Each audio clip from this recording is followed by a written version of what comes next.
evening and welcome to the MIT Enterprise Forum. I'm Carol Corporalis, Chapter Chair, and tonight is our third in our trilogy series on unstoppable trends. We're talking about the industrial Internet of Things. It's the fastest growing segment in technology.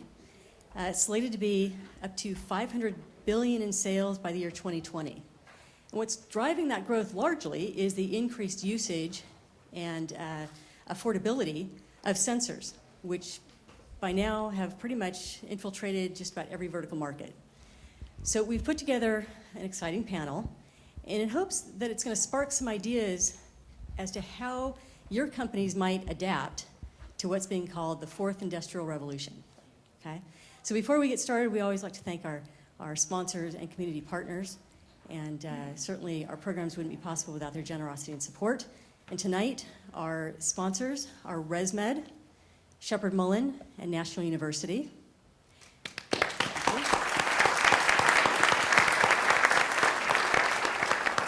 And I know we have some National University business students in the audience. We got a show of hands, we got some up there, and you can sit down, it's okay. You can come on and join us. Welcome, it's good to have you here. So, our community partners, very happy to have with us Green Rope, our database management provider, San Diego Business Journal, our media partner, and Jim up there with StaylorMade Communications, who videotapes our monthly program. So again, thank you to all our sponsors and community partners. Appreciate that. So our moderator this evening, we're very pleased to have one of our own joining us. Eric Westridge is with us. Eric has a long history of introducing revolutionary technology into traditional organizations. As a naval officer for 21 years, Eric earned the prestigious Copernicus Award for contributions in defense information technology. Eric is also the co-founder of the PlugFest Consortium, an IT-focused volunteer organization. And currently, he is the Command and Control Industry Manager for Esri, the world leader in geographic information systems. Please welcome Eric Westridge. Thank you very much, Carol. I had the honor about a month ago of listening to a conversation between Saul Warman. For those that don't know Saul Warman, he's the founder of the TED Talks, and Jack Dangerman, who's my boss, president of Esri, and they talked about their initiative that they called 192021, and that's 192021.org, and what was based on the fact that there is estimated to be 19 cities with 20 million people in the 21st century. So as we all move into these cities and support those with things outside the cities, we're all going to move in there with everything we wear.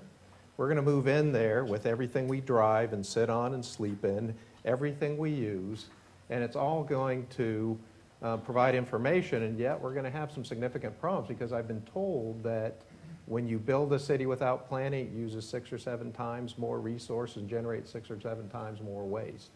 So we're not really here to talk about the challenges, although we could talk about the data challenges and the logistics challenges. We're here to talk about the opportunities that this provides us with all these sensors coming and all the problems of how we help each other and create business, how we solve our disaster and protect ourselves, and how we have fun. And we've got a great panel to really give you a good overview and perspective of where the opportunities are. And we have to thank Stacy Cromitis for help putting this panel, because I'll tell you in a minute why it's unique. But first, to my left is Kiva Allgood.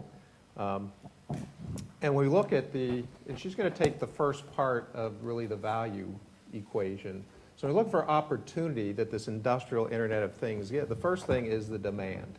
Demand is going to drive some of the opportunity. And Kiva understands that demand because she's solving it today as the global business lead for Qualcomm's Smart City initiative. So she's solving this today with efforts at the airport and other things. But Qualcomm is also investing a lot of money in betting where these demands are going to be. So Kiva Allgood is a great member of the panel. Thank you, Stacy, for that, for really helping us get insight into where the demand signals are going to come from to take advantage of this opportunity.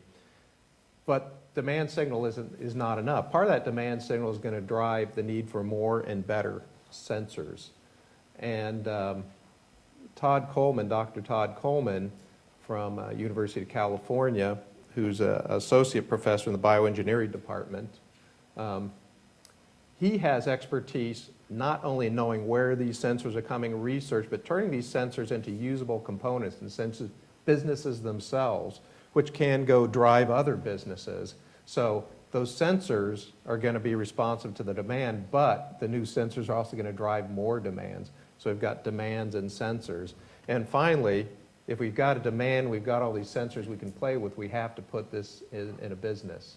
And so Boyan Spasov, CEO of Lockbit, is here today because he's taken it all the way through the startup community in San Diego, up through Silicon Valley, up through getting global partnerships and things like that, and really figuring out how do you turn this into the business. And here's the thing.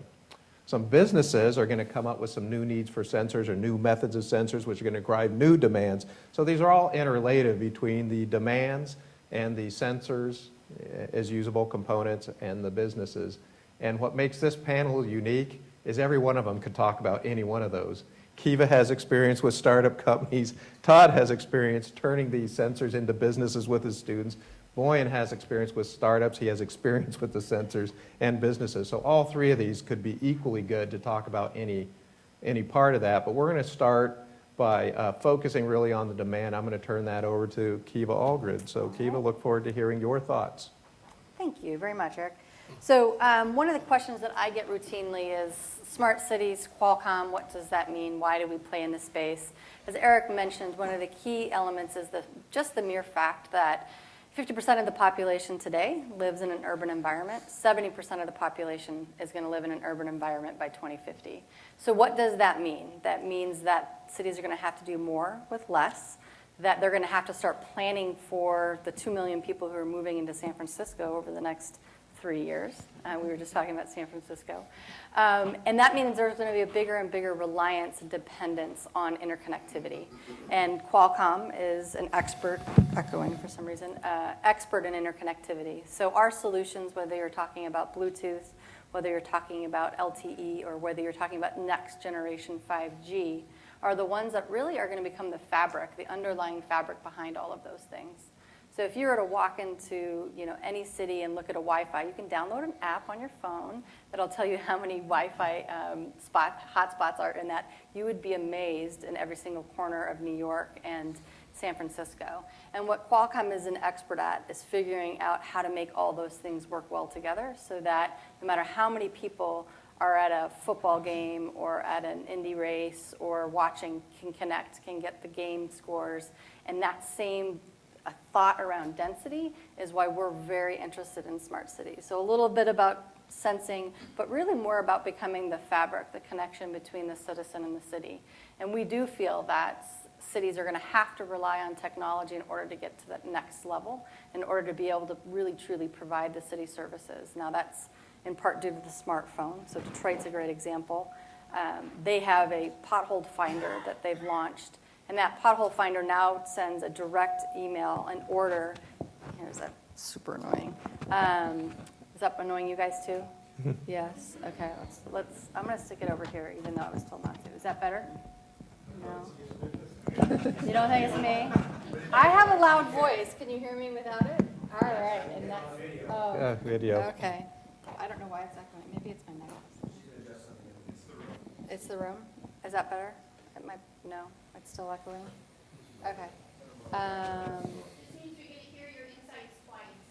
Yeah, my reverberation. Do we have a handheld? Maybe that's a better. Yeah, why don't we do that? Because that will not be as obnoxious for everybody. And I hope you guys don't have the same issue. Thank you. Is that better? No? Yes? It's not on? Or is that better?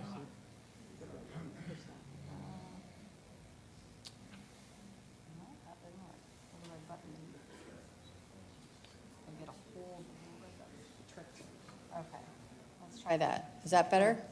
Okay, sorry about that.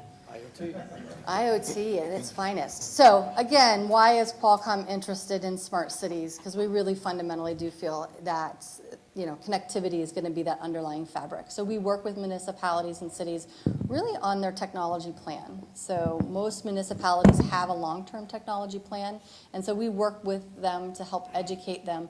They actually love when we show up because we're not selling anything. So unlike a lot of the other providers that are there to sell their specific solution, to sell them a box, we're there to help them really think through and plan around all of these different technologies. So that's why Qualcomm cares, and that's a lot of the work that we're doing. Now, what I'd also say is that we're very interested in something that we felt helped bring really mobile to the forefront. So I remember traveling 10 years ago to Asia, and I'd have to have 5 different phones, typically for every single one of my customers. But that being said, now, just the thought of being able to get on a plane with a single phone and have it work really just about anywhere you go is pretty transformative. Now, if you start to think about that and the scale and how the pricing has been impacted, and you think of, wait a minute, now I can interconnect all these different things. When we have those conversations with the utilities, they look at us and say, you can really do that? It's like, yeah, you don't need to send 26 guys out to the lake every single month with a stick to measure what the depth is. You could actually put the stick there with an ultrasonic sensor with the battery and send a guy out every 5 years to replace the battery. And their eyes light up, and they're like, wow, I can do that. And actually, the data would probably be a lot more reliable. You could put some computer learning on it so that it actually only sends information when the water level goes below a certain level based off of the parameters that you'd like to consider. So we've been working a lot just trying to educate and transform people's thought process around what could we do with connectivity beyond just watching YouTube videos. And that goes into interoperability. And it's actually really our challenge as corporations. If you think about a lot of the companies that have outfitted buildings, they made their money by putting a proprietary solution in and made it really difficult to get the information out. So now we're at a point where in order for scale really to become truly available, interoperability is going to have to be part of that. And interoperability means that you're going to have to use standardized practices and protocols. You're going to have to rely on standards bodies to help really drive the standardization across the different industries and the different verticals. Otherwise, it's going to be, I've met with over 80 CTOs and CIOs, and a lot of them have put in proprietary Wi-Fi solutions where they can't get parts and pieces anymore because that business went out of business. And they have to rip everything out. And it's super expensive in an environment where you have no money to have to explain why you're ripping something out and having to put something else back in, versus it being a part of an evolutionary plan and a roadmap. So these are the 3 points that we really drive in with the different municipalities and cities. What are the areas that we're focusing on? So smart cities, depending upon what paper you read, can have anywhere between 7 and 10 different domains. Now, smart cities, IoT, machine-to-machine, industrial internet, they're all marketing umbrellas, and fundamentally the use cases that are underneath each of those are very, very similar. We're focused on 4 key domains within the smart city space. We're also focused on healthcare, but we actually have a healthcare group that's really diving in there. And those spaces are the ones that we really see the biggest applicability for our technologies. So smart infrastructure, I'll show actually a quick video on one that we've had a big impact on, and that's water.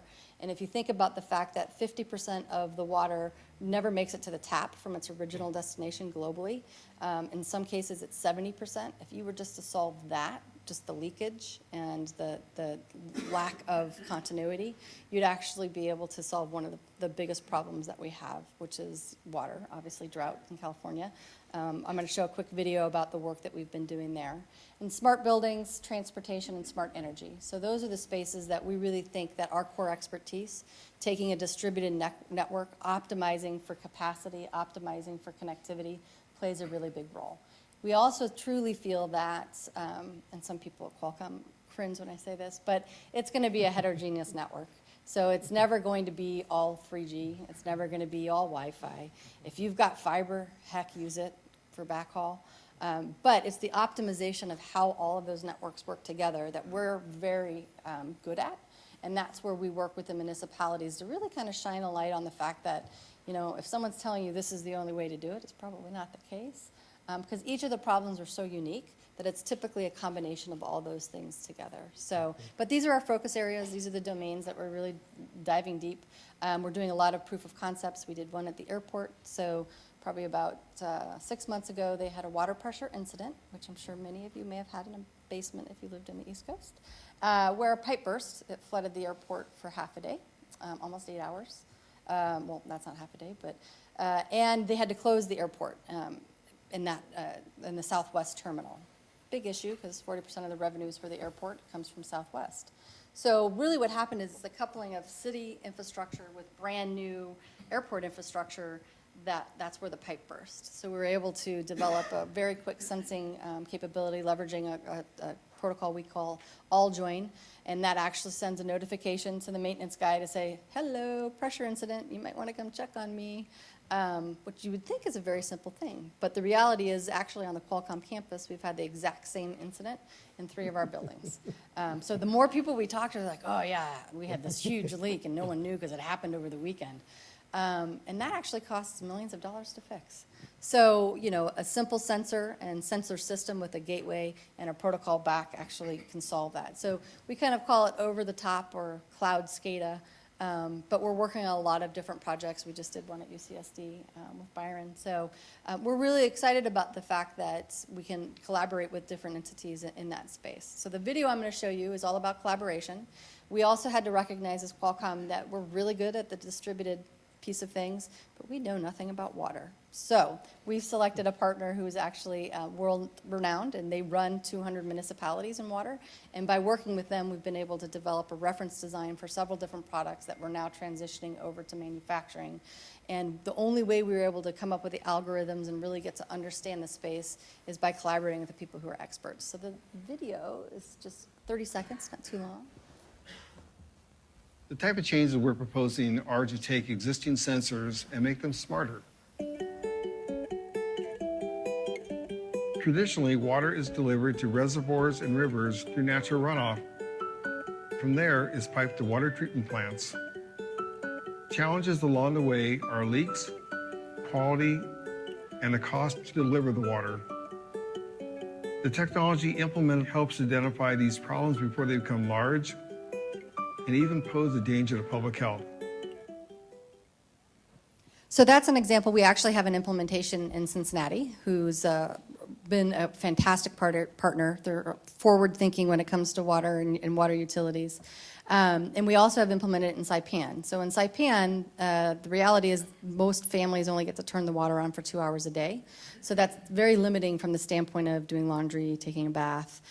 So with the sensing technology, we've been able to extend that, not only saving a lot of money for the municipalities themselves, but actually allowing people to take a bath. So that's one of the projects I'm super proud of. That same technology. Our goal is to work with CH2M Hill in emerging markets where they're putting in new systems to get to zero leak. So that you know, in countries like India and South Africa, they can have a system that would actually have leak detection throughout the entire cycle and pipeline.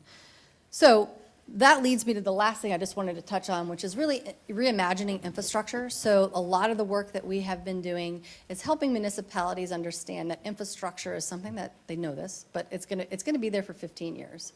So if you think about, we have a big project that we won in New York where we're ripping out all the old payphones and putting interactive kiosks in that provide 911, 311 services. They also provide gigabyte connectivity.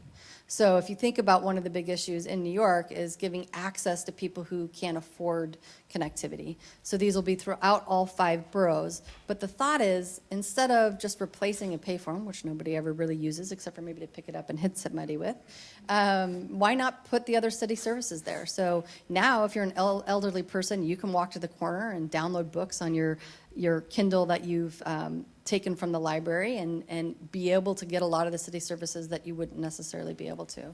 Same thing applies for lighting. If you're putting in a lighting fixture and it's got power, why can't it be a Wi-Fi hotspot? Why can't you put a small cell on it to be able to augment the network?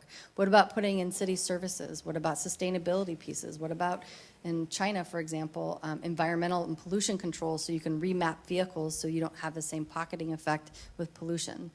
So again, just the whole concept of really thinking differently about the same things. I love the Big Belly example. They're all throughout San Diego and Carlsbad, but each one of these has a 3G modem in it, and that they only send a notification for pickup when they're full or stinky.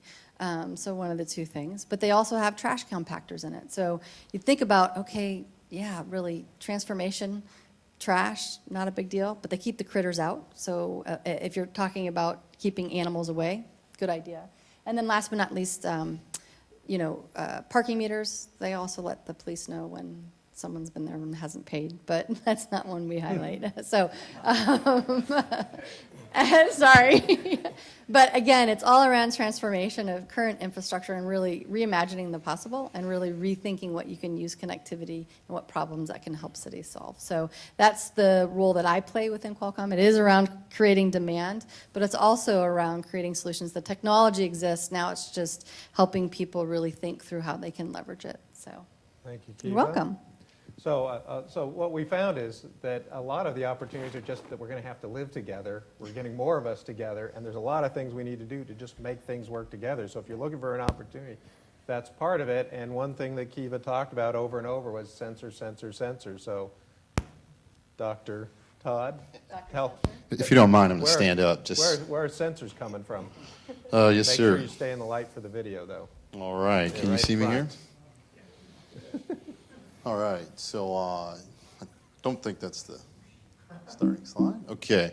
So I'm a professor in bioengineering at UCSD, and the types of things that our research group is interested in falls at the intersection of sort of health, data analysis, and developing new sensors. So the vision that we have is that we can allow people to be living their normal daily lives. And let's imagine that someone's at risk for having a congestive heart failure or another type of problem. That information can be transmitted to a smartphone or somewhere else, from which data analysis can be applied. This can be integrated with other contextual information, and when appropriate, information can be relayed to a clinician to facilitate better decision making.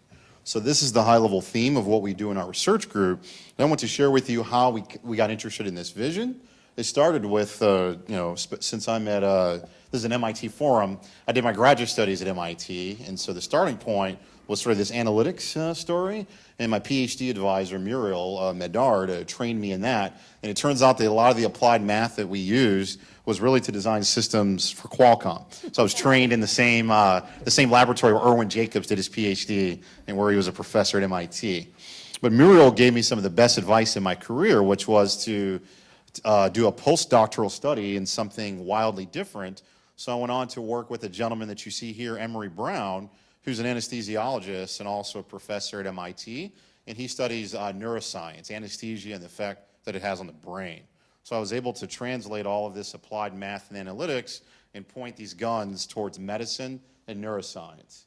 And so with that, we began to work at applications at the intersection, and while I was on the faculty at the University of Illinois, I met MIT alum, John Rogers. And so John is an expert in developing different types of materials. And so he's also a certified genius, won a MacArthur Genius Award. So with that, when we integrate these things together, what we started to do was to develop a flexible, unobtrusive technology that can be integrated onto the skin, that can measure different aspects of bodily function, wirelessly transmit. And so with that, we began to develop new types of analytics algorithms that can not only find the most likely explanation in data, but also can quantify variability, which is particularly important when you're thinking about clinical decision making. Moreover, we were able to do this in a manner that scales and rests on top of legacy infrastructure in the cloud. And then lastly, while being here at UCSD, we're very fortunate to have a medical school where we can really sort of take this from the benchtop to the bedside and identify clinical applications where use of this technology could be relevant. One example is pregnancy monitoring, where we take a look at pregnant women that are at high risk for having a complicated pregnancy. Perhaps not only can we measure them while they're in labor, can we also measure them when they're at home?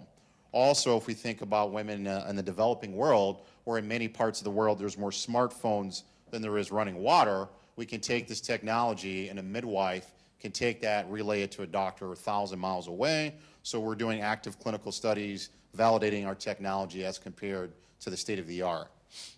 Now with that, because of some of the challenges that we had, or I guess some of the demand that took place, we had a typical workflow of how we fabricated this technology. And you're not supposed to read the details of this. The punchline is that it's complicated. So we can, have a little, a patch that's on your body. It appears in Science. It makes New York Times, but this doesn't really scale.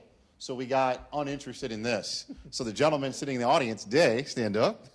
Day invented a new procedure that allows for us to fabricate the same types of patches that you saw before, but the beauty is that they're compatible. We mentioned the Industrial Revolution. They're compatible with roll-to-roll processes. And so what this allows for now is that we can do massive fabrication and get this to fabricate on a much larger scale with wider adoption, and much cheaper. And so there's a video of this that we can show that Day recently developed. And so we can fabricate the electrodes on a piece of a film, and then we can take any type of adhesive, if you can try one more time, if we can apply any type of adhesive that ultimately will go onto the body, such as Tegaderm, FDA approved, made by 3M, you can literally just peel this right off, and now you have your active sensor. And so what that means is you can imagine now when you have roll-to-roll processes, the way the newspapers are made, you can do this now to fabricate with wide adoption many of these sensors. So all Day has to do is just peel this off, and now we have our sensor embedded inside of an adhesive, and for example, that's Tegaderm made by 3M. Day and some of his fellow students have gone one step further, so we can embed chips made by third parties, such as Qualcomm. We don't have to design them ourselves. We can embed them still into flexible structures to get the amplification, Bluetooth transmission, etc. So that's some of the technology development that we do. But of course, what's particularly relevant is what applications can we help address with this. I already mentioned some of the efforts in pregnancy. We're very fortunate that we created a center for perinatal health, which is within the window of childbirth. And we have not only pregnancy monitoring, but also newborn monitoring in pediatrics. And some of this technology will be developed and implemented in the new Jacobs Medical Center that Irwin has put the money up for. And what we like about this program is that this falls within an institute of engineering and medicine that forces people from different perspectives to come together.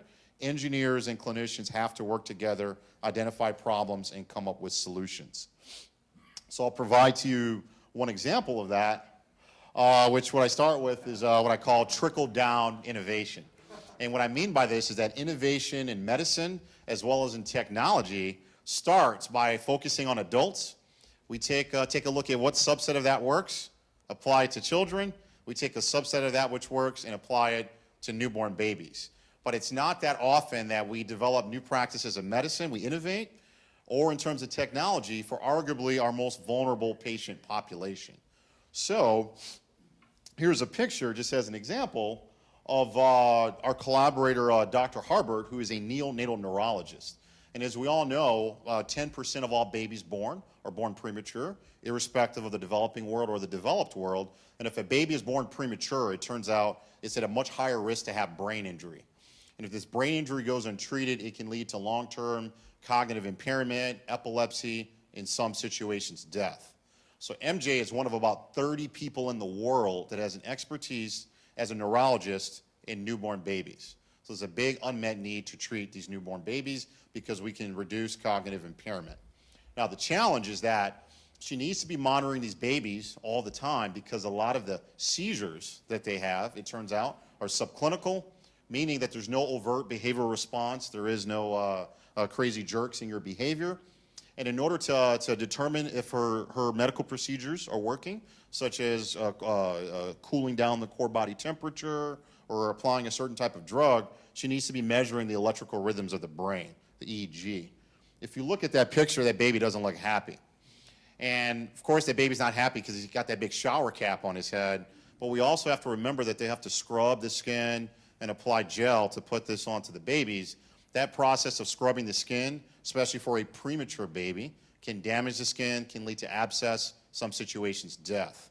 So we got interested in exploring, could we use novel types of technologies so that we could assess these babies and provide clinical treatments. Here's a picture of one of the newborn babies that had a brain injury that we're doing a validation study using the conventional approach as well as the epidermal technologies. One aspect of this is to verify, can these new sensors pick up the same type of brain waves as the conventional sensors?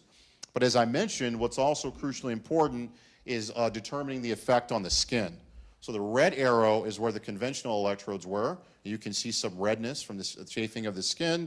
The black arrow is where the conventional electrodes were. This is the first premature baby that we've been dealing with. And so this is one application of these new types of technologies inside the hospital that can allow for better outcomes, to reduce cognitive impairment, so on and so forth. But if we talk about the trillion sensor revolution, we can imagine not only doing this inside the hospital, but perhaps outside the hospital. So in that regard, our graduate student Diego in the audience, stand up, Diego. Diego's been collaborating with another one of our clinical collaborators in pediatrics. So it turns out that, so some of you may be familiar with the Bailey score, which is a score of cognitive development that they give for children. Well, it turns out that there are ways that we can provide very simple stimuli with a smartphone, play a sequence of sounds to a baby, and it turns out by measuring just their heart rate variability in a very controlled manner, the different details of their heart rate variability, Diego can use to predict their long-term cognitive outcomes. So what you see are these two features.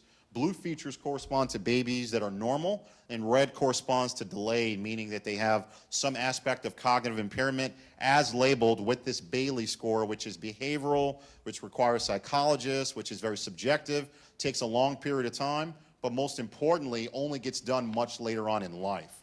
This test can be done as early as 6 months, and as we all know, the earlier you do the test and you intervene, the better. So this is an example outside the hospital where using these types of technologies, wed with appropriate analytics, which is Diego's expertise, we can actually identify who has a propensity to be normal or not and treat them faster and more rapidly. So I would like to, my apologies with this clicker. So again, so this is a high-level picture of what our research group is doing. We would like to thank some of our corporate partners, and in particular, both Intel and Qualcomm have helped us, and believe it or not, some of the things that we're doing involve not only doing analytics in the cloud, but also going right to the edge and actually doing the sophisticated analytics right at the data acquisition because it saves quite a bit of energy. So they've donated some materials for us for those purposes. We'd also like to thank the big dogs in cloud computing, Google and Amazon Web Services. Diego has developed some novel algorithms that not only can find the most likely explanation of what took place, but also can quantify variability, which is a big unsolved problem in big data that Diego has made a big dent in. So we engage Google and Amazon Web Services, and both of them have given us free access to their cloud so we can run some of those algorithms. And we think that's particularly relevant in these settings because just getting the most likely explanation to serve an ad is very different than giving the most likely explanation to predict a clinical outcome. You also care about variability to provide good predictions. And what this also leads to is we have to remember in a lot of these clinical settings, this involves humans in the loop. And what that means is that big data is actually a bad thing. What we really need is what I call small, relevant data. And so one of the things that we're also spending a lot of time on is working with companies like Airstrip that build workflow solutions to aggregate all this data coming from monitors, succinctly describing only what's relevant and giving that to decision makers to make decisions. So a big aspect of what we do involves not only doing analytics on this data, but providing only the minimal relevant information. And Joanne, also another grad student in our audience, stand up. Joanne works part-time also at Kaiser Permanente, and she's engaged Kaiser Permanente, and we've identified some very novel applications of the things that we're doing. So with that, I would like to just conclude by, they brought me up as a sensors guy, but let's remember, I'm really originally an analytics guy. Then got connected to medicine. The last thing I did was to get connected to sensors.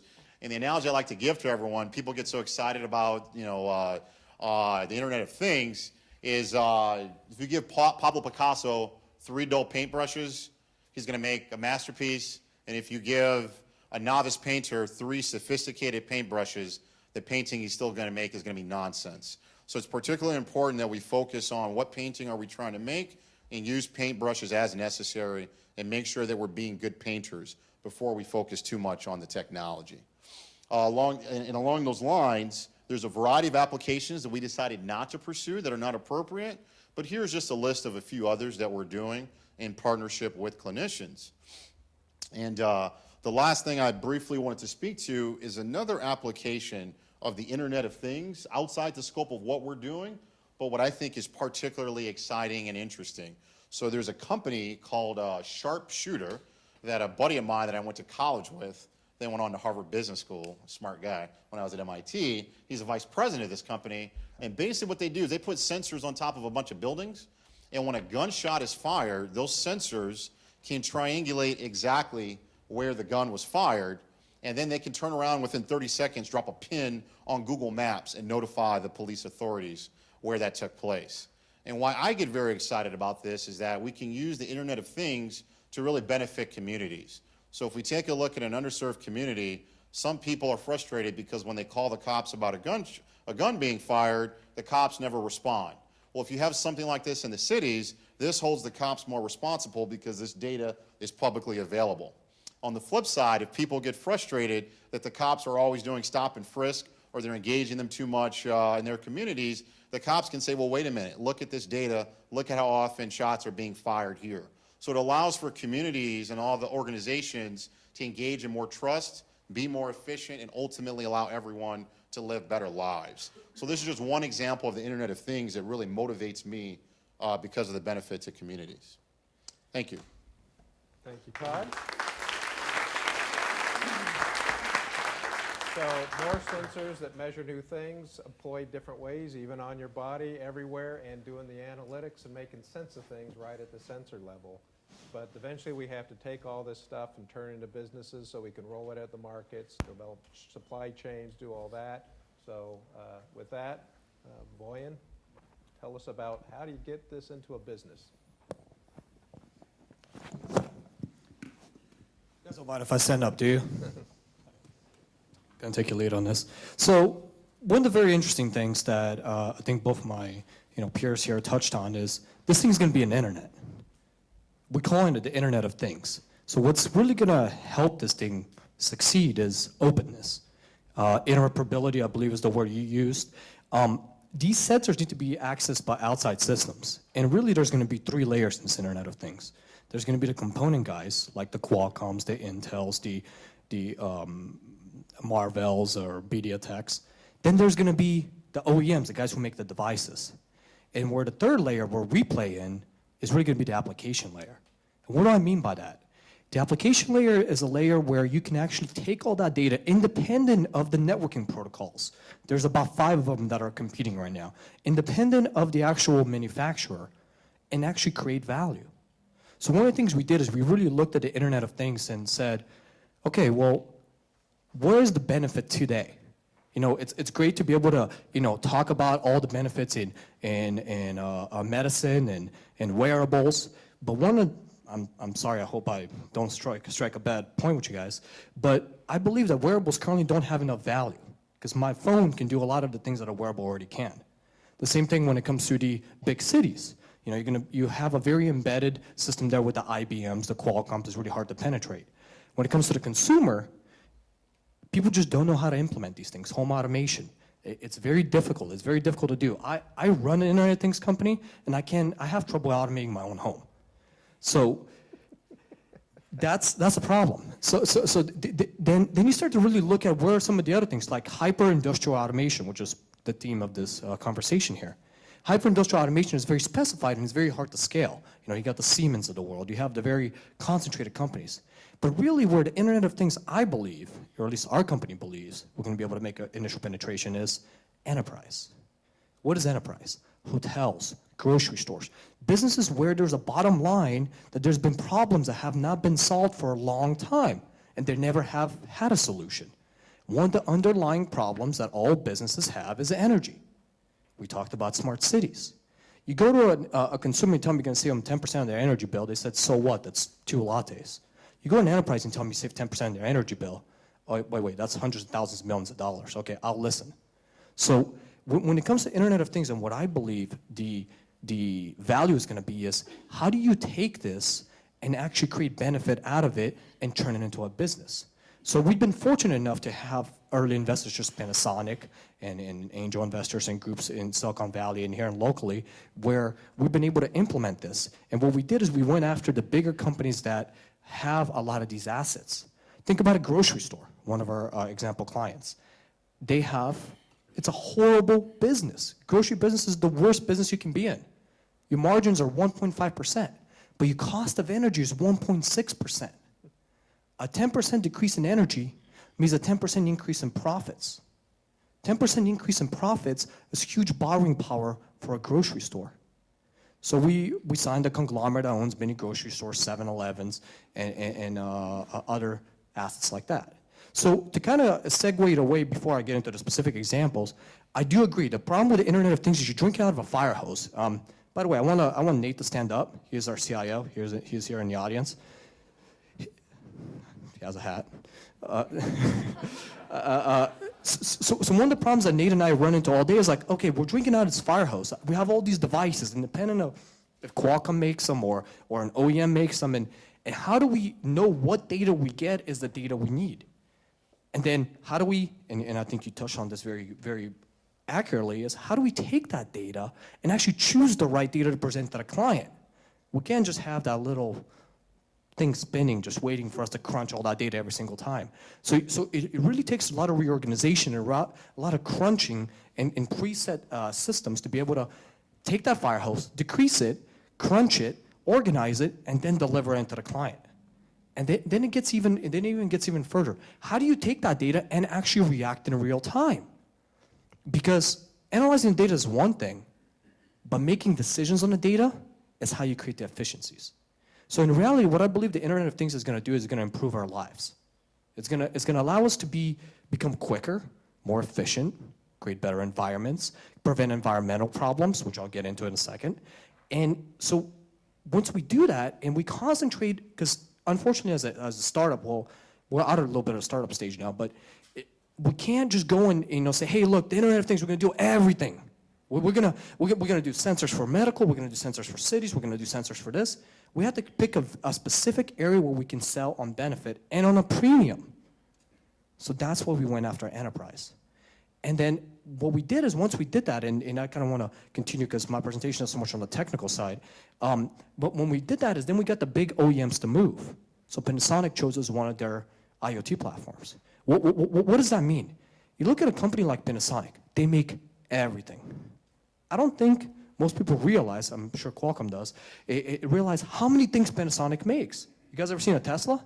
They make the batteries, they make the screens, they make most of the solar panels, and they make everything you can pretty much imagine. They make the whirlpools are actually made by Panasonic. So they have lots of things that they want to get on the internet. So what we were able to do is show them that the value right now is an enterprise. The consumers are not quite buying just yet. Companies like SmartThings were only able to sell 100,000 devices. It's a great acquisition. I don't know if you guys are familiar with a company called SmartThings, but it was one of the first full platform attacks on the Internet of Things. But one of the things they did get right is this is going to be an open internet, and these devices are going to be able to be accessed by many services to be able to optimize them. So where I believe the systems are really going to start taking value is you're not going to pull out your phone and control these things. Only the specialized people are actually going to look at the data, as the systems need to work in the background and make your life easier and save on your core efficiency, which in this case in enterprise is energy. So let me give you guys some examples on how we're selling. So what problems can IoT solve for enterprise? Let's take one of our example target markets, which is hotels.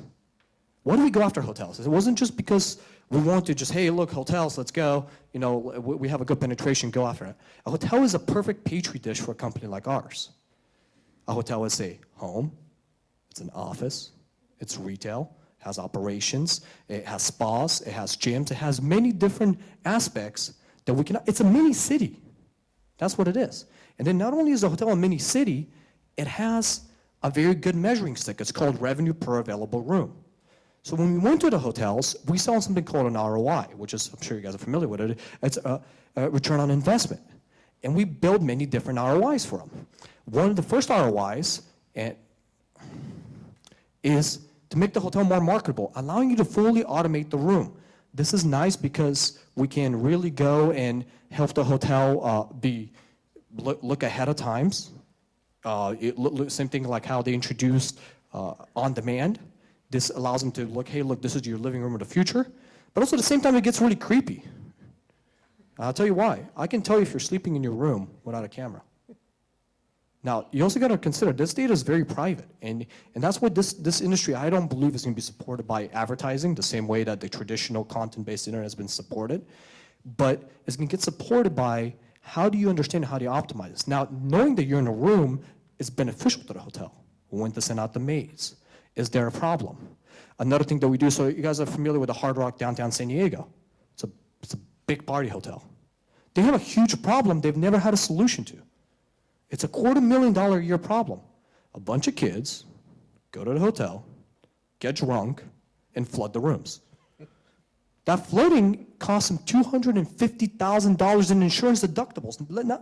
Not insurance, what they're paying, it's just the deductibles they have to pay. How do they find out that this problem actually happens? It's actually kind of unfortunate, very similar how you talked about in the airport. It happens when the person checks out. But the problem with the flood is not if the flood happens, it's catching the flood on time. As the flood spreads through a room and then it gets into the seam and it creates mold, that's when the damage gets really damaging. So the moment that flood happens, we have 2 sensors that one of our installers put in, 2 copper sensors, an off-the-market Zigbee Z-Wave, and these are the different protocols, Zigbee sensor that connects to a gateway, and we get a notification, we send a text message to security. Security actually setting up a whole network monitoring center that allows them to see like, hey, look, room 34 is getting flooded. So they go knock down the door and stop the flood. Now the next step is not just stopping the flood, it's actually implementing a valve shut off to automatically shut off the water to that room. So then you really start to get into what else can you do for a hotel? Energy saving, or using luminosity, how much light's coming in to adjust the lights based on the actual dimmer.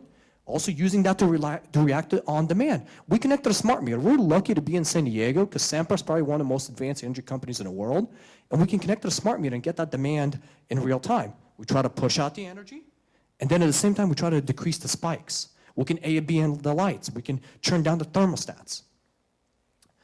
But it's not just using those sensors. We're using those sensors for many different things. The same motion sensors that tell us light and motion to turn off lights, that's customer analytics. Where are people going? What doors are being opened? One of the other things that we do is in the Hilton Rancho Bernardo is they have not a big problem that they never had a solution to that Internet of Things can give them a solution to, is their freezers, their walk-in freezers go out 5 times a year. Any given time, $16,000 worth of food in there, 30% goes bad because of dairy. By just putting a very simple $50 to $60 sensor, somebody can get a notification and go and change that food. Now, that's what justifies how we sell our system right now, because businesses feel the pain. The bigger the building, the bigger the more devices, the more inefficiencies, the more value you can create. So after that, we can take this and cookie cut it. So our process is very simple. Independent of the manufacturer or the communication protocol, all join, Zigbee, Z-Wave, we connect everything to our system. Then we analyze the data. Then we automate. Very simple trigger-based automations and reactions. Here's our interfaces. All the data, any sensor you can take and overlay on top of any sensor to see what the correlations are. And then you just create very simple automations based on triggers and reactions. And then this is some of our clients. But what the key here is, and I want to conclude on this, is where's the Internet of Things going to have the first benefit? It's in bigger buildings, and that's where I believe it's going to be the initial impact. So here we go. So,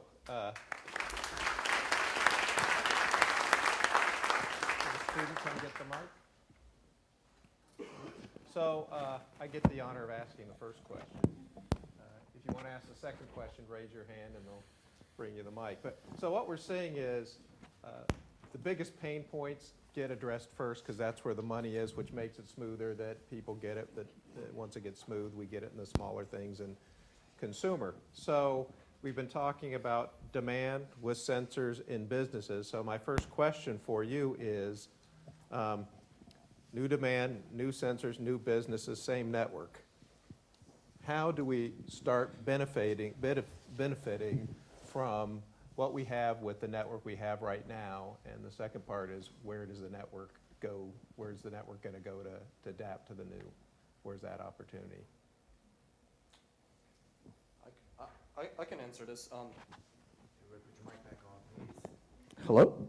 So one of the things is, I would disagree with you, Eric, is it's not the same network. There's a new protocol out there. It's called IPv6.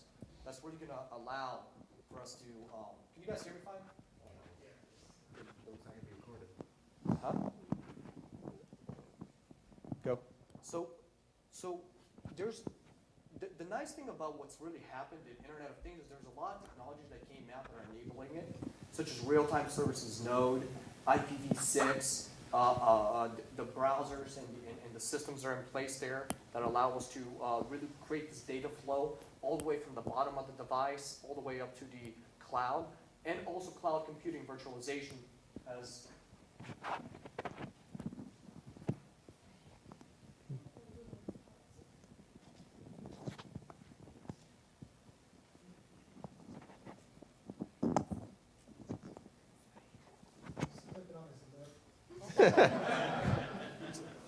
So I think it's a bigger network. There's more capabilities, and the difference that's really happening with the Internet of Things compared to traditional internet. The traditional internet, you were pushing rocks. Now we're pushing lots of sand at once. So it's not necessarily the same network, but it's using the same technology in a different purpose. Before we had content-driven, which is one device is actually less than like opening up 2 Facebook pages of data worth a month. But crunching that data in real time is where you're putting the burden now on the server side and on the cloud side. It's where you need the on-demand to really, understand what that data does. So to expand on being on the same network, yes, the technology is there. There's no need to change the fact that it's internet. We're going to call this thing internet. We're going to use the internet, right? But it's going to be using the technologies in a different way to really understand this data. Yeah, I think I would probably answer it a little bit differently because it really comes down to what your definition of network is. Right. Yeah. And, are you looking at an IT network or are you, I think our view and what I said earlier, the fact that it's going to be a heterogeneous network. I mean, it's going to have to work across lots of different protocols and across lots of different technologies. So, and that network is going to have to evolve both from a security perspective and really understanding whether you're using IPv6 or encryption on both sides. That's going to play a role for the adoption overall. And our view really is that, just sensing things doesn't add value. I mean, I remember when I used to write memos and I had to go to my boss and he had to sign it, and then all of a sudden I got email and that was supposed to increase my productivity, but at like 1,000 emails a day, I could use someone to go through those and prioritize which I was supposed to respond to. I really think fundamentally, especially for large businesses and municipalities, sensing everything scares the living daylights out of them. What they are excited about is changing the workflow, implementing new programs, simplification. That comes with analytics and knowledge, not just sensing. Just putting a sensor on something actually, in my opinion, adds no value other than to scare people to death. And really the value comes in having the knowledge to act upon that information. So we've got a project called Sewage Cops. For those of you who don't know, I know more about sewage than I would like, but I'll enlighten you all on sewage now. And, a sewage is measured by a foam ball with metal around it, and once it starts to rise too high and it's about to overflow, an alarm gets triggered. Well, unfortunately, if it's rising really fast, then it's kind of like a baby diaper. It's going to go somewhere. And, in one city, which I won't name, their resolve is to drive trucks over it to hold the manhole covers down. But that's where they get the pipe breaks and all this leakage. So sensing that so that they can be proactive and actually switching things. And it's also one of the biggest fines for a lot of cities. They spend millions and millions of dollars a year on EPA fines for sewage water going into portable water. So, big problem, billions of dollars. And it's, you laugh, but it's the reality of, if we went in and just told the city, well, we're gonna come up with a better sensor, they'd be like, I don't need another sensor, I need you to solve the problem, which They is. need more trucks Well, to drive they over need the to manhole know- covers. They need to know how fast it's rising. They need to know a lot, they need analytics around, not just that it's gotten to 10 feet, but it's rising at, 3 centimeters every 2 minutes, which means you're gonna have to switch things 4 miles earlier because it's running that fast. It's math. It's not Yeah. like you can't do the math, it's just no one's done the math. So again, different answer to the same question. To me, the big transformation is, it's gonna be heterogeneous. You're gonna use fiber, you're gonna use Wi-Fi, you can name all the Yep. different things. But, the data itself isn't the panacea, it's the Yeah. knowledge Great. base that goes around that. Did we have a question? Lon? Yeah, I have a question here. Okay. You spoke very briefly about it, but I'd like you to expand upon how we're going to standardize, how we're going to get common protocols with this wide connection of all kinds of things. Who does it? How's it get done?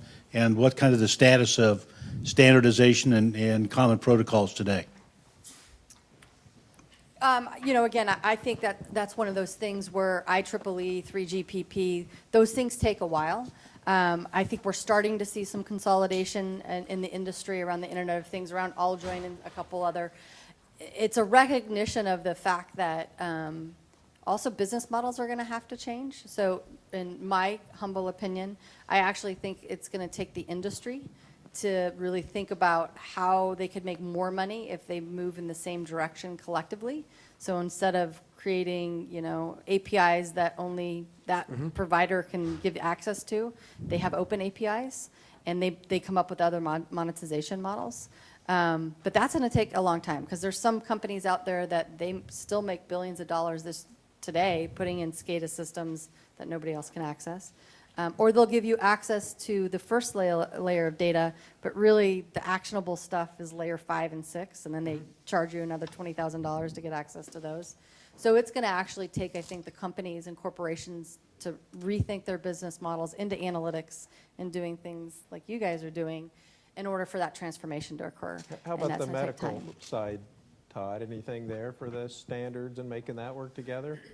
It can be challenging. I think, so for example, on the in-hospital side, one of the reasons we got so excited about partnering with this company Airstrip is because, literally, when you're, treating a woman, let's say in labor, it might be that the fetal heart rate is coming off the GE machine and the uterine contractions is coming off of the Philips machine.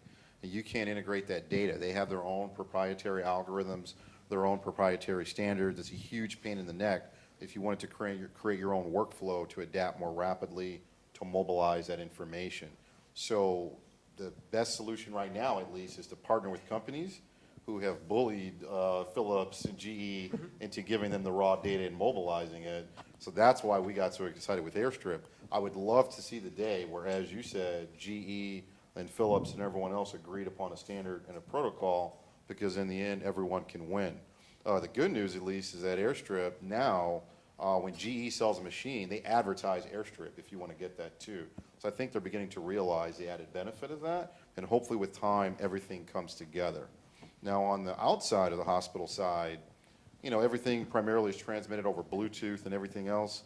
I think the challenges there are different, though. I think it's easier to get the data, but a lot of that data has not been validated. We don't know how useful it is. There's also issues of reimbursement. If I'm a clinician, I don't give a damn about your Fitbit, because how am I going to get reimbursed for that?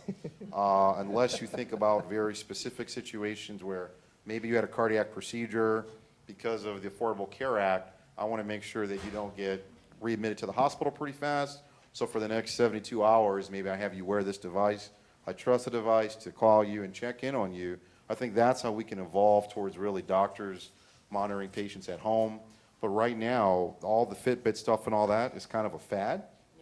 It's not really actionable, and there has not been a way for everyone to work together to really make it monetizable. I think with time, but we have to think careful about it. It's not just this wish list. If you build it, they will come. It needs to be thought through very carefully. So I'd like to give you an answer to this, and just from our personal experience. It's really So when it comes to an enterprise, so we go to these enterprises and they said, look, I don't want to see another smart thermostat solution, another smart lighting solution, another, BMS system that's proprietary and vertical. Their IT teams have a living nightmare. So actually the clients are driving the standardization. The reason we got chose with some of these bigger companies is because we say, hey, look, we'll be plug and play. And unfortunately, the proprietary systems, we're going to ostracize them. So the industry on the bottom side is driving itself through standardization, through the protocols such as Zigbee and Z-Wave. And then to answer your question on the hardware side, it's really going to be the gateways. Every major OEM right now is building a gateway. What is a gateway? A gateway is something that speaks about 5 protocols. There's 5 protocols that are out there that really need to be adopted. Okay, that is Thread, which is the new one that Google and Samsung came out with. Zigbee, which is the one that all the smart meters and everything that talks to. And then there's Z-Wave, which is the one centered around home automation. Z-Wave seems to be winning. There's, of course, 3G and Wi-Fi. The right protocol for the right thing.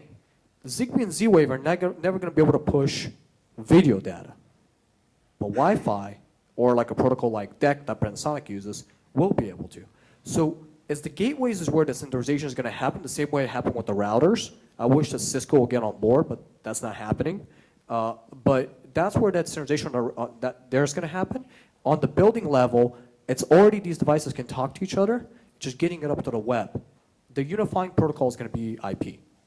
There's no reason to change that. So that's a heterogeneous network that Kiva brought up in initial talk. Great. Next question. Is that Kiva? You said in the beginning of your talk, cities are glad to see you because what you do is free and you're unbiased as far as that goes. If that's the case, then why is Qualcomm paying your salary? In other words, what's the business model case for giving away, and what kind of things do you give away, and then what are you going to be charging, hopefully sometime later?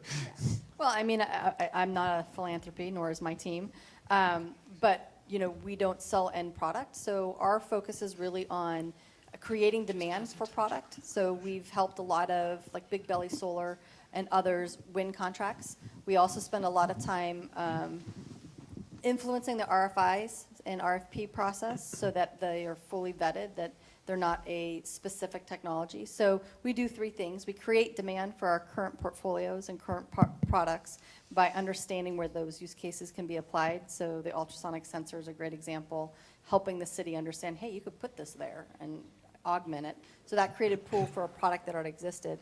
Second, we work on developing reference designs and SDKs that drive actual product and use cases that don't exist. So we've developed several different products. So that creates demand for product. We don't necessarily sell it to the city. We sell it typically to a Schneider Electric or somebody who's selling into a city. And then last is we actually do come up with new models. So just because we're not selling products to the city doesn't mean that we don't have a revenue stream tied to that success. We view the cities and the system integration partners, because 70% of any work that's done in a city is typically done through a system integration partner. And so influencing them to understand what the technology means, that we'll have a higher chance of being able to potentially have a product that ends up there. Very similar to a carrier. So our relationships with carriers, they write the specifications for the handset manufacturers. Our ability to ensure that some of those requirements like IPv6 and trust zone and other things that we actually have a competitive advantage are part of it is a big component there. So we've been very successful in that. We've been very successful in helping cities understand how new technology can help them improve. And then we point them in the direction of people who have Qualcomm solutions in it. Now, sometimes we don't have the right solution, and we actually have to point to a collaboration partner. Zigbee is a great example. It's pervasive, especially in utilities and an industrial environment. So we have to work with partners on that front, and that's where collaboration comes into play. But no, we're not doing it just for fun. Hopefully that answers your question. Although I do find it fun, so.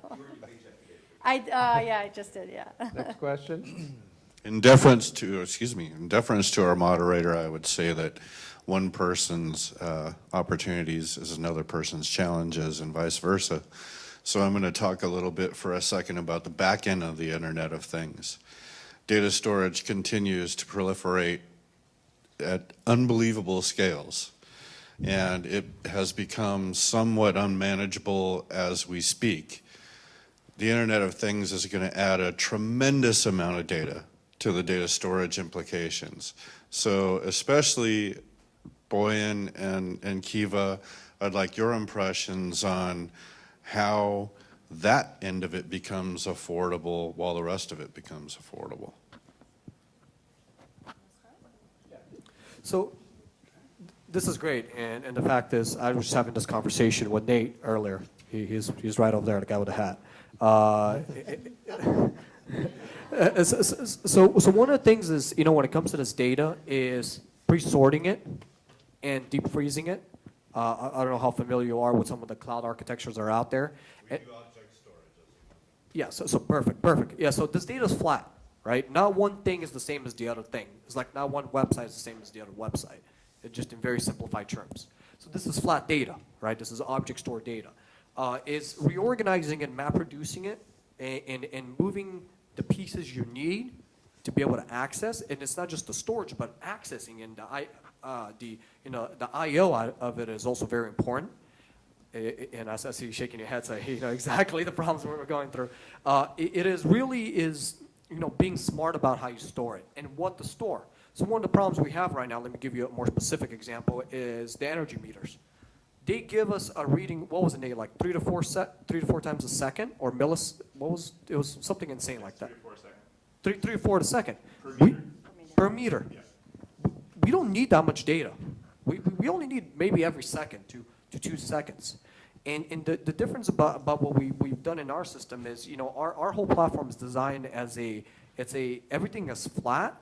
Even how we describe the devices, so everything is driven by our database. So we can define as to what data we need and what data we don't need, and what data and how do we reorganize it. So it's using the actual architecture of the flat database to manage the flat database. And you're taking notes. Awesome. So it's that is the approach. And then moving it from the cloud to on-site is also another part of the solution. Now, the second thing that I believe Kiva talked about, or Dr. Todd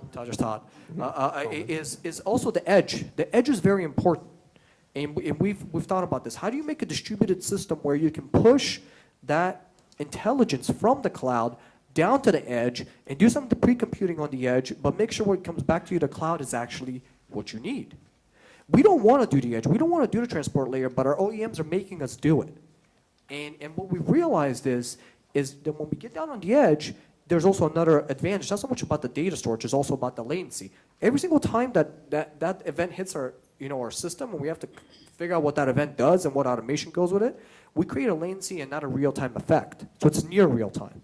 But pushing that down on the edge and doing some of the computational on the distributed format on that gateway, that gives us the capability to really limit. Exactly.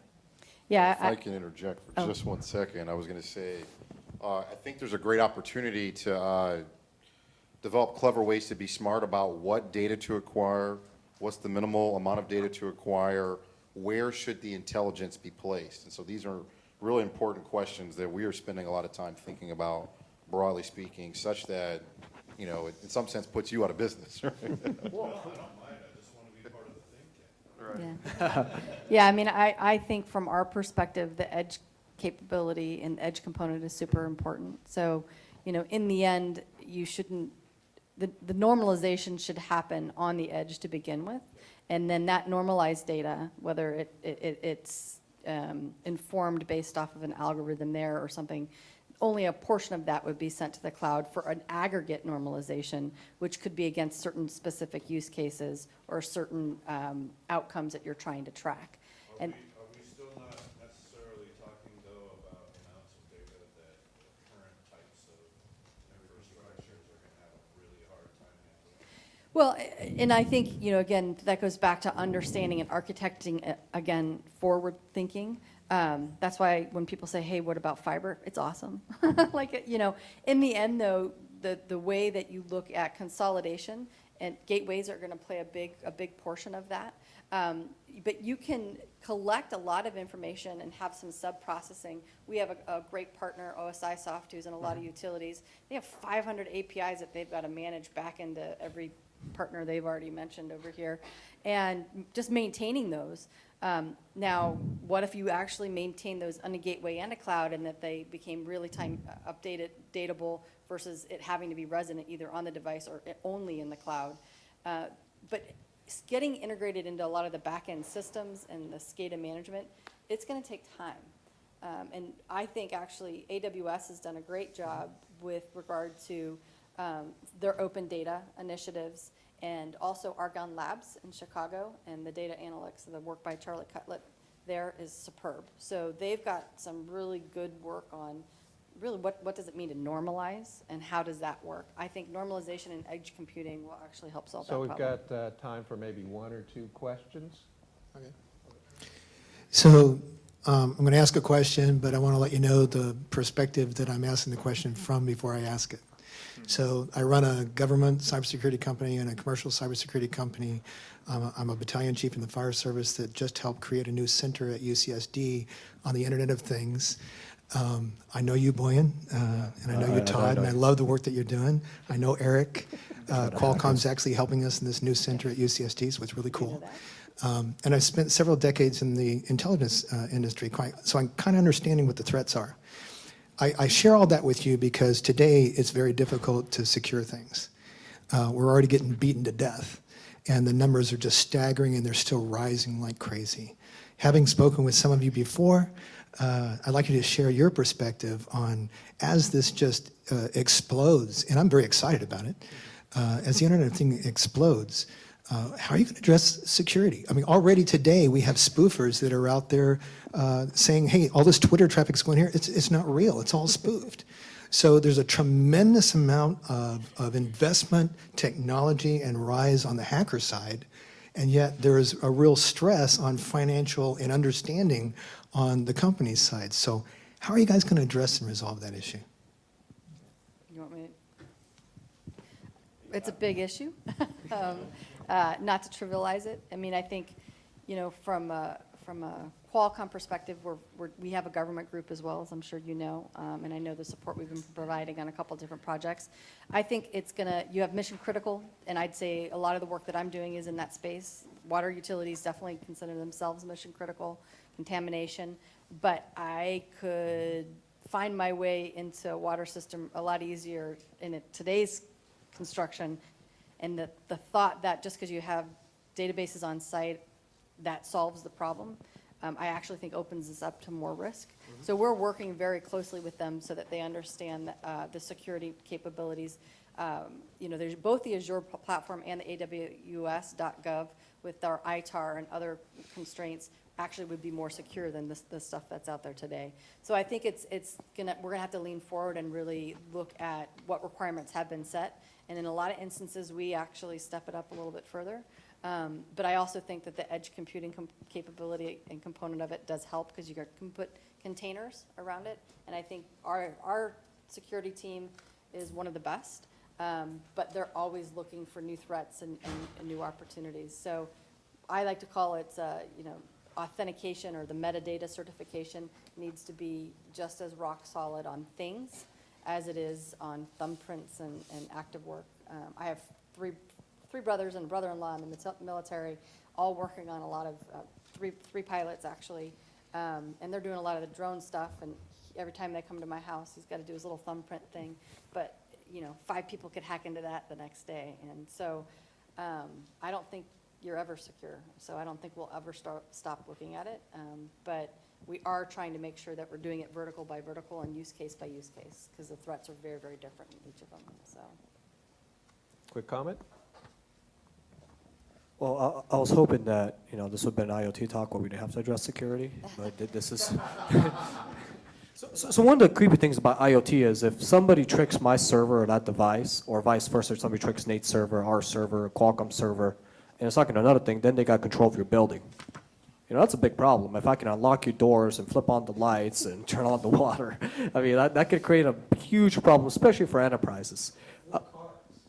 or cars, or whatever it may be. And Medical would not be a good thing. yeah, medical. Yeah, turning off the hospital. I mean, you want to talk about making damage. I mean, you know, Remove Dick Cheney's device for that reason, right? so yeah. And I agree that also on-site, keeping everything on-site the way that's been the government way is also not the way to go, especially when it comes to where IoT is going, because you look at what's happening with all the grocery stores and the Targets. They get hacked because they don't have the capability to really secure this stuff themselves and monitor it. It's a lot harder to monitor something that's on-site. The better question is, it's not if you get hacked, it's how you react to it and how quickly you react to it, and if you know you're getting hacked. So, and there's a lot of different areas. You know, we can depend on the Qualcomms to do and the Intels to do the security on the actual chip level. Awesome. But then there's the transport. And then there is the end cloud. So how do we secure, the transport is where the scary part for us is. And there's many different techniques that you always got to be just innovating and changing, because if the only constant is change, it's how you really tackle that. You know, knock on wood, you know, nobody's targeted us. Nate, I don't know if you have any wood around you, but you know, nobody's targeted us yet. But it's definitely something that's gonna happen unless you own that underlying pipe to that business, the underlying connection. You're never gonna have full security. And as you might know, is you know, there's somebody can then hack the actual protocols. Zigbee is not very secure. Somebody can hack the radios. You can do an on-site hack. So there's a lot of problems associated with that, and how you, there's a lot of different ways to attack that, and there's not one answer that solves it all. Encryption will do so much, but as you said, spoofing. I mean, as we know, the NSA spoofed the SSL. I mean, Google's hacked, right? The number one. Probably most secure company people The thought it was. biggest challenge here is this is worth a panel all by itself. Yeah, exactly. That's the biggest problem, obviously. I'll volunteer someone else to sit on that one. All right. Well, I think we have somebody who wants to sit on there. But that being said, real quickly, short remarks. We have our last question. Okay, great. So I'll make it a really tough one that takes a lot of time to answer. So you guys talked about edge processing earlier, and it was really about sort of selecting the data that needed to go up to the cloud. But it seems to me that, in fact, some of the lowest hanging fruit in terms of opportunity is really about local optimization, a lot of machine-to-machine kinds of stuff where the analytics is actually being collected, gathered, decisions being made, dispersed, a lot of that activity not actually involving the cloud at all, which is funny because the whole Internet of Things is the part that's all buzzy. But if you look at the stuff that's really actually getting sold, it's actually exciting because it doesn't require human intervention. Once you move up to that level where you're pulling analytics up to the cloud, you're now sending something to someone, you're now expecting a decision and a behavior that's different than happened before, or workflow changes. Seems like that's a new layer of complexity in terms of actually getting this useful. And then some of the things that we're talking about are actually moving even beyond that, where we're talking about two organizations that never before had a business case together that actually allowed them to get economic gain from making those decisions, whether it's a utility to a business or other kinds of things, or a doctor to a patient using this technology. So I guess my question to you guys is, as sort of pioneers of the field, focused on the technology and the solution and other kinds of things, how do we make sure that we're capturing all the gains from local optimization when everybody's so excited about the internet cloud part, and also challenging ourselves to deal with the realities of changing behaviors and changing business cases? So, I guess what are you guys doing to advance those underlying things, which actually are going to probably move the field even more than a shift in technology? Like you said, a very short, simple Yeah, exactly. question, so we can get a couple of very quick, short, simple answers. I can make mine short, but just hedge your bets. So we think there's some applications where right at acquisition, doing the analytics with the decision-making engine, or only providing minimal information further upstream is relevant. In other situations, because of the scale or how much improved predictability you can get from other inputs, it's more relevant to do it in the cloud. We're hedging our bets. One of our students is working on cloud solutions. Another one of our students is working on local processing. And just, identifying which situations, which ones are relevant. Yeah, I think it's. Absolutely. I think it's just like it's going to be heterogeneous in that regard too. I'm using the word in a different way. I think what my earlier comments with regard to the fact that the localization of that compute and changing the workflow is really what we're trying to solve for. So a person doesn't even actually have to push a button or analyze anything. And that comes actually by understanding the past and having a pretty good ability to predict the future. Which can be scary, and I think it's that leap of faith for people to remove the human element in a lot of those situations. That's actually going to be the bigger issue than whether or not the machine's going to make the right decision. But firmly believe that edge computing and the normalization on the edge is going to be a big component of the ability for it to have an impact. On manufacturing floors, we've already seen it. So if you think about even just quality Six Sigma techniques that are used from machine to machine in robotics today, it's proven that you get that design capability and that efficiency and the business benefit. Now it's taking that actually to an even broader, bigger level. And that's where I think the biggest improvements will happen initially as well. And Boyan, the last word is yours. So I'll answer this question in two-part. You're always going to need the cloud to really crunch the data, so you can't take away the cloud. And the way we're approaching is through a distributed architecture. There's a lot of talk about distributed architectures, and the way you do it is being able to push those automation, those decisions on a distributed node, and that all this data is flat data. Flat data is just data that's not relational data. It's not, you can't relate two things. And just pushing it down to that edge and being able to make that decision, not just because of, to save and make it real time, but also, to land the load on your actual cloud. So that's how we're doing it is, it's a very simple rules engine that Todd mentioned is, that same rules engine we have in a cloud, we have a thin client version of it down on the gateway or whatever that computing device may be. I don't think you always need the cloud, but that's just my point of view. Since we're all in agreement, I think one thing we can be in agreement is we got the right panel at the right time. We give a big hand for our panel.